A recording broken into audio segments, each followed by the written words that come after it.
जय हिंद दोस्तों, आज की वीडियो में एक बार फिर से आप सभी लोगों का स्वागत है। दोस्तों आज की वीडियो में हम बात करने वाले हैं बीएसएफ कांस्टेबल ट्रेड्समैन रिजल्ट के बारे में। और रिजल्ट के साथ ही साथ इसमें मैं ये भी आपको बताने वाला हूं कि इस बार कैटेगरी वाइज सभी का कट ऑफ कितना गया है। तो आप लोग वीडियो के साथ इन तक जुड़े रहिएगा, तभी आपको पूरी बातें समझ में आएगी, अन्यथा आपको कोई भी बात समझ में नहीं आने वाली है। ठीक है दोस्तों, मैं आपको बता देना चाहता हूँ कि बीएसएफ कांस्टेबल ट्रेड्समैन का सभी राज्यों का रिजल्ट घोषित कर दिया गया है। लेकिन सबसे पहले यूपी और दिल्ली को छोड़कर सभी राज्यों का रिजल्ट घोषित कर दिया गया था, लेकिन यूपी और दिल्ली का रिजल्ट घोषित नहीं किया गया था।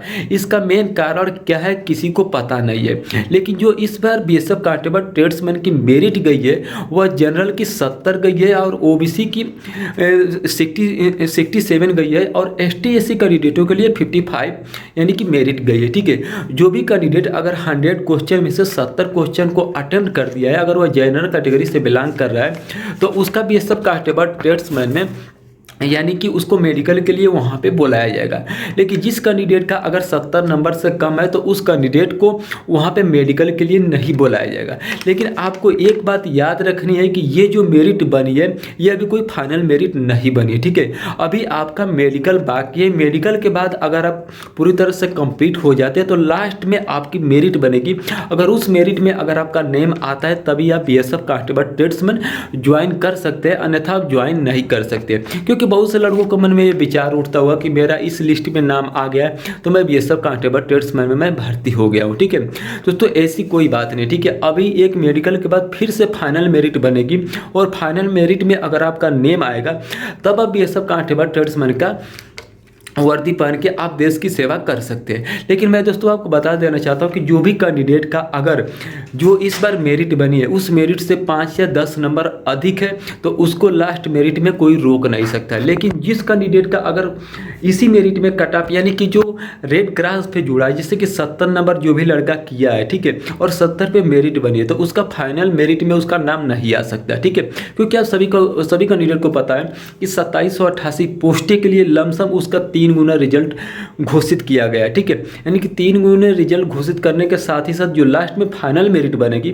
तो आप लोगों को पता ही होगा कि उसमें बहुत से लड़कों को रिजेक्ट किया जाएगा। ठीक है, क्योंकि बहुत से लड़के मेडिकल में रिजेक्ट हो गए और मेडिकल में रिजेक्ट होने के साथ ही साथ जो लड़के बचेंगे उनका फाइनल में एक मेरिट बनाई जाएगी, क्योंकि उनको 2788 टोटली पोस्ट लेना है। 2788 से वे ज़्यादा नहीं ले सकते, कम ले सकते, लेकिन ज़्यादा लेने की कोई यहाँ पे संभावना नहीं बन सकती है। ठीक है, उसी के साथ साथ जो new vacancy BSF constable tradesman की आई है, मैं उसके बारे में भी आपको बता देना चाहता हूँ कि जो इसकी भी मेरिट बनेगी वो 70 के पार ही बनेगी। ठीक है, क्योंकि आप सभी कैंडिडेट को पता होगा कि जो 2788 टोटली पोस्टें निकाली गई थी उसमें सबसे पहले फिजिकल कराया गया था। ठीक है, फिजिकल में बहुत से लड़कों रिजेक्ट हुए, बहुत से लड़के क्वालिफाइड हुए। लेकिन जो इस बार वैकेंसी बीएसएफ कांस्टेबल ट्रेड्समैन की है, इसमें सबसे पहले पेपर कर दिया गया है। ठीक है, पेपर से रिलेटेड जो भी कैंडिडेट अगर इस फार्म को अप्लाई किया होगा तो सबसे पहले पेपर देगा। ठीक है, जो लड़के पेपर में क्वालिफाइड हो जाएंगे उनको वहाँ पे फिजिकल के लिए बुलाया जाएगा।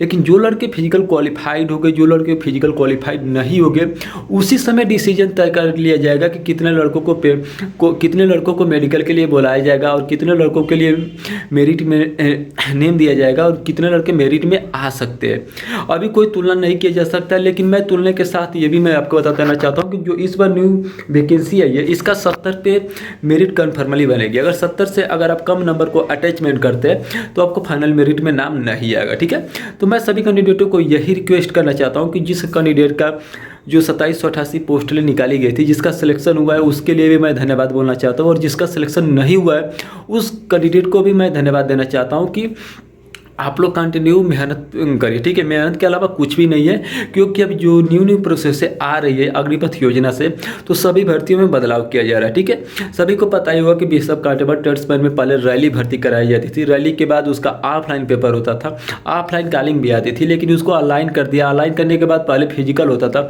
लेकिन दोस्तों फिजिकल को भी खत्म कर दिया, अब सबसे पहले पेपर कर दिया। तो आप लोग अनुमान लगा सकते हैं कि सबसे पहले इस समय प्रेजेंट टाइम में जो बातें चल रही है वो पढ़ाई पे बातें चल रही है। ठीक है, यानी कि सेनाओं को भी अब पढ़ाई करने का ही लक्ष्य दिया जा रहा है कि जो भी कैंडिडेट अगर पढ़ाई करेगा तो उसी का ही सिलेक्शन होगा, अन्यथा अब किसी का सिलेक्शन नहीं होने वाला है। ठीक है, क्योंकि गांव देहात में आप सभी को पता ही होगा कि गांव देहात में आज के डेट में भी गरीबी बहुत काफ़ी मात्रा में है, ठीक है।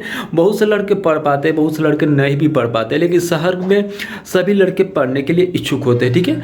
तो जाहिर सी बात है कि जो इस बार पेपर कराएगा तो शहर वाले लड़के जितने भी होंगे वह टॉप 10 पे पहुँचेंगे। देहात का बहुत कम ही लड़का टॉप 10 पे पहुँच सकता है, क्योंकि पहले होता था कि देहात के लड़के काफ़ी मेहनत करते थे, पढ़ाई पे थोड़ा कम फोकस करते थे, लेकिन शहर वाले पढ़ाई पे ज़्यादा फोकस करते हैं और वर्क पे कम फोकस करते हैं, यानी कि दौड़ने पे कम फोकस करते हैं, ठीक है।